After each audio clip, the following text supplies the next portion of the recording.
Hey Mac Geeks, it's Adam, and I am here with your iPad Air unboxing video for the MacCast. It is the 1st of November 2013, and Apple has just released its latest version of the iPad. This would have been, I thought, the iPad with Retina display 5th generation, but Apple threw us a surprise and decided to call this one the iPad Air.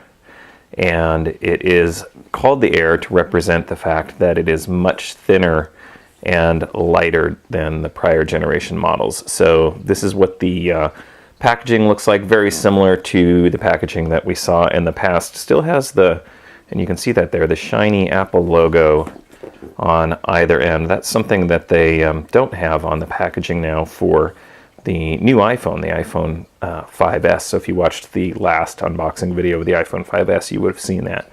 iPad Air on the side and the typical kind of logo type that we would expect.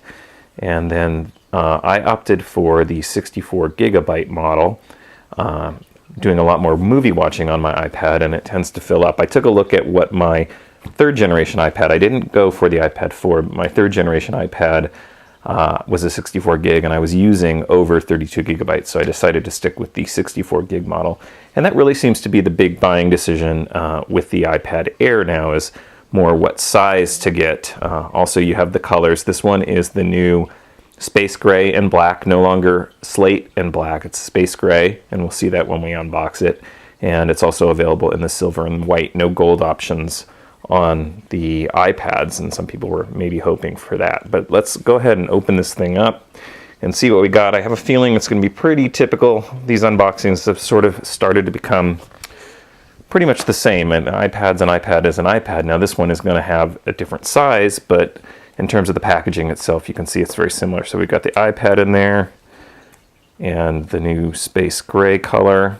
We'll take a look at that a little more closely here in a second when we unwrap it from the plastic wrap.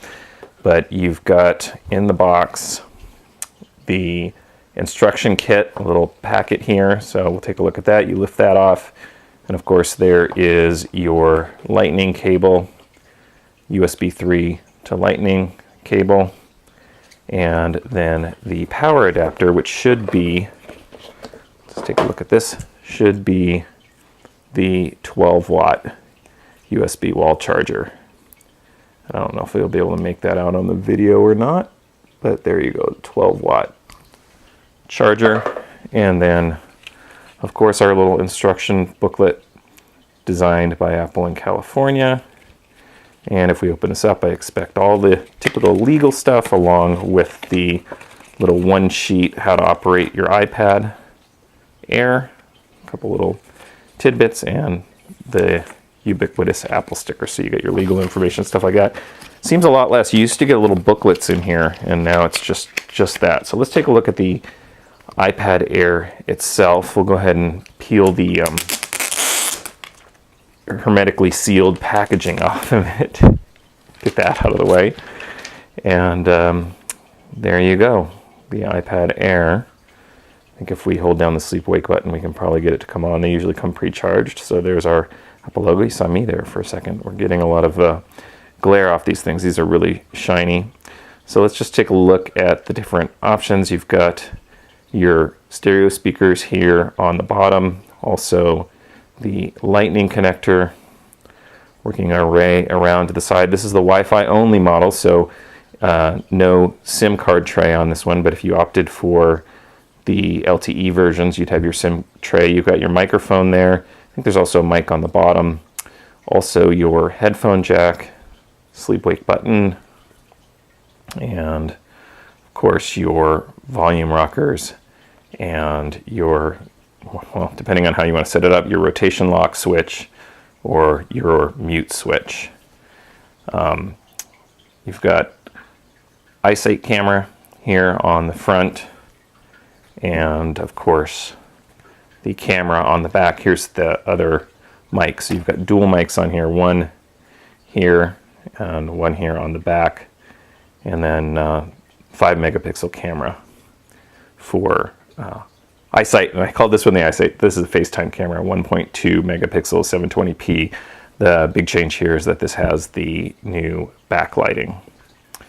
So There you go, the new iPad Air. I guess we should do some comparisons. So you can see it's got the same styling as the iPad mini now.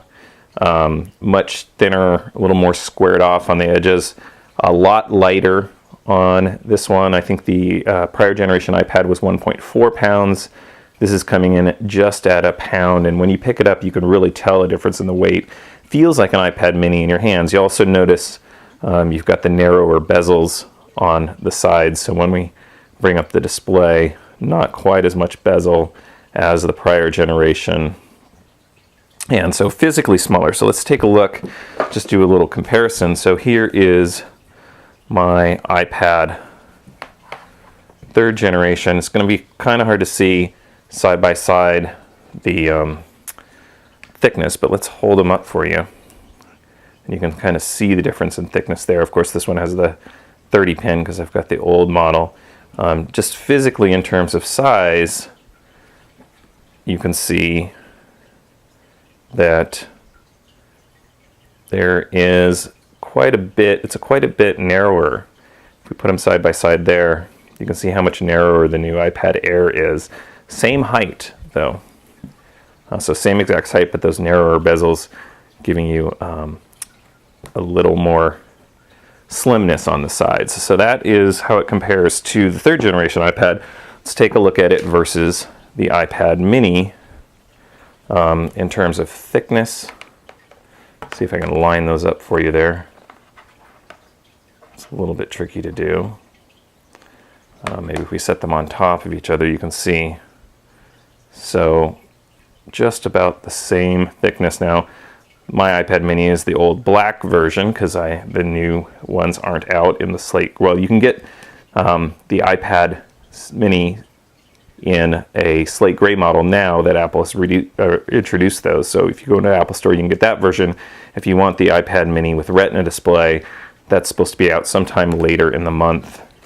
And kind of see there the difference. I'm getting it all fingerprinted up for you. But there's the difference in size there.